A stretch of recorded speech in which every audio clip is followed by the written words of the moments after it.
નમસ્કાર દર્શક મિત્રો, આપ નિહાળી રહ્યા છો N24 ગુજરાતી।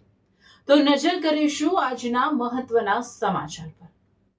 દેશના કોઈ રાજ્યમાં આદિવાસી સમાજ માટે ગુજરાત જેવું કામ થયું નથી। હરસંઘવી નેત્રંગમાં ચારે દિશામાં એક જ ચાલે, મોદી મોદી અને ભાજપની ગુંજ। નાયબ મુખ્યમંત્રી ભરૂચ જિલ્લાના નેત્રંગ ખાતે આદિવાસી ગૌરવ સંમેલન યોજાયું। તાલુકાના આપ કાર્યકરો કાર્યાલયને તાળું મારી ભાજપમાં આવ્યા, કહ્યું ગૃહમંત્રીએ। ભાજપ પ્રદેશ આદિજાતિ મોરચાના નવનિયુક્ત પ્રમુખ ગણપત વસાવાનો સન્માન સમારંભ યોજાયો। આદિવાસીઓએ ક્યારેય વિદેશી તાકાત સામે માથું ઝુકાવ્યું નથી। નેત્રંગમાં આદિવાસી સંમેલનમાં હર્ષસંઘવીએ કહ્યું, તીર કામઠાથી અંગ્રેજોનો ઘમંડ તોડ્યો હતો।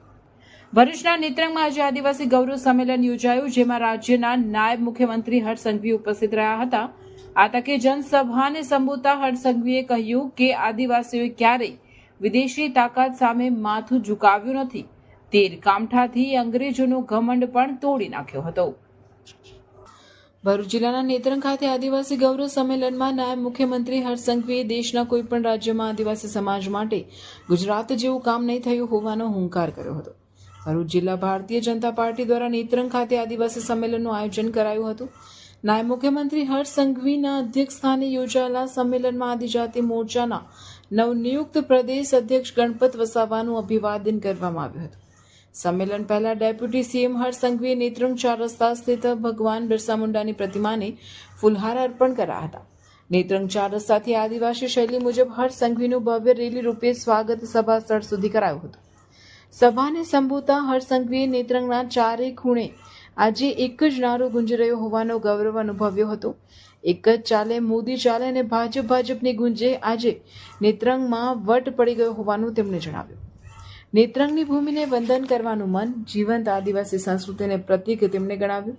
ભરૂચ જિલ્લો એટલે પ્રાચીન ભૃગુ નગરી, ભૃગુ ઋષિની ભૂમિમાં આદિવાસીઓની આસ્થાને વંદન કરવા અમે આવ્યા હોવાનું તેમણે સભાને કહી કોંગ્રેસ અને આમ આદમી પાર્ટી પર આકરા પ્રહારો કર્યા હતા। તેમણે માનભેર કહ્યું કે આદિવાસી સમાજનું ચારે દિશામાં નેતૃત્વ કરવાનું કામ મોદી સાહેબે કર્યું છે। પરિવારના મોભી તરીકે આદિવાસી સમાજ માટે વડાપ્રધાન નરેન્દ્ર મોદીએ કામ કર્યું। રાજ્ય સરકારમાં 4 મંત્રી આદિવાસી છે। તેઓએ કોંગ્રેસ, આપ અને બીટીપીમાંથી 200થી વધુ આગેવાનો અને કાર્યકરો ભાજપમાં જોડાતા તેમને આવકાર્યા હતા। સાથે જ આમ આદમી પાર્ટીની તાલુકા કચેરીને તેઓ તાળા મારી આવ્યા હોવાનો ઉલ્લેખ કર્યો હતો। કેબિનેટ મંત્રી મુકેશ પટેલે અમે આદિવાસીઓના મસીહા નહીં પણ સામાન્ય કાર્યકર છીએ એમ કહી ભાજપ સરકારમાં આદિવાસી સમાજના વિકાસ માટે થયેલા કાર્યો અને આગામી આયોજનની જાણકારી આપી હતી। ભરૂચના સાંસદ મનસુખ વસાવાએ અમરસિંહ ચૌધરી કરતા પણ ગણપત વસાવાને સૌથી મોટા આદિવાસી નેતા ગણાવ્યા હતા। તેઓએ આદિવાસીઓ માટે રાજ્ય અને કેન્દ્ર સરકારે કરેલા કામોની જાણકારી આપી હતી। સંમેલનમાં ગણપત વસાવા, જિલ્લા ભાજપ પ્રમુખ પ્રકાશ મોદી, પ્રદેશ કારોબારીના મારુતિસિંહ અટુદરિયા, જિલ્લા પંચાયત પ્રમુખ મહેન્દ્રસિંહ વાસદિયા, ઝઘડા ધારાસભ્ય રીતેશ વસાવા, જિલ્લા પ્રભારી પરાક્રમસિંહ જાડેજા, જિલ્લા મહામંત્રીઓ, તાલુકાના આગેવાનો, જિલ્લાના હોદ્દેદારો સહિત કાર્યકરો અને આદિવાસી જનમેદની ઉપસ્થિત રહી હતી।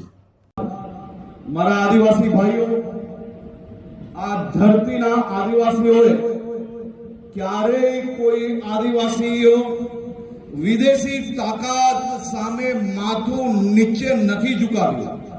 1857ના સ્વાતંત્ર્ય સંગ્રામ વખતે 1857ની સ્વાતંત્ર્ય સંગ્રામ અંગ્રેજોને પોતાની ટેલેન્ટ પર, પોતાની આમ રૂપિયા પર અને પોતે સમૃદ્ધિ પર ખૂબ ઘમંડ હતું અને અમારા આદિવાસી યુવાનોને તીર કામઠાથી અને ગોરેલા યુદ્ધથી આ અંગ્રેજોનો ઘમંડ ચકનાચૂર કરવાનું કાર્ય કોઈ કર્યું હોય તો એ આપણા આદિવાસી ભાઈઓએ કર્યું। તો બનવા માટે સ્કૂલો આવી, આપણે તો સ્કૂલના ઠેકાણા નતા કોંગ્રેસના રાજમાં। આજે દરેક તાલુકાઓમાં સાયન્સ સ્કૂલો, કોલેજો અને કેટલીય હોસ્ટેલો બની ગઈ। આદિવાસી સમાજના દરેક તાલુકાઓમાં આપણે ભગવાન બિરસા મુંડા લાઇબ્રેરી બનાવવાનું નક્કી કર્યું। આનાથી વિશેષ કોઈ એક સરકાર કે એક રાજ્ય આવી જાય, ચાલો આપણે નક્કી કરીએ કે બેસીએ કે દેશના બીજા કોઈ રાજ્યની અંદર આ ગુજરાત જેવું આદિવાસી સમાજનું જે કામ થયું છે એવું એક જગ્યા પર કામ થયું. અને આજે તો ખૂબ આનંદનો દિવસ છે કે નેત્રંગ ખાતે આદિવાસી ગૌરવ સંમેલનમાં ખૂબ મોટા પાયે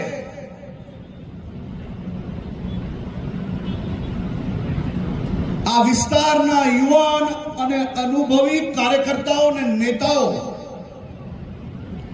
આજે ભારતીય જનતા પાર્ટીમાં જોડાઈ રહ્યા છે.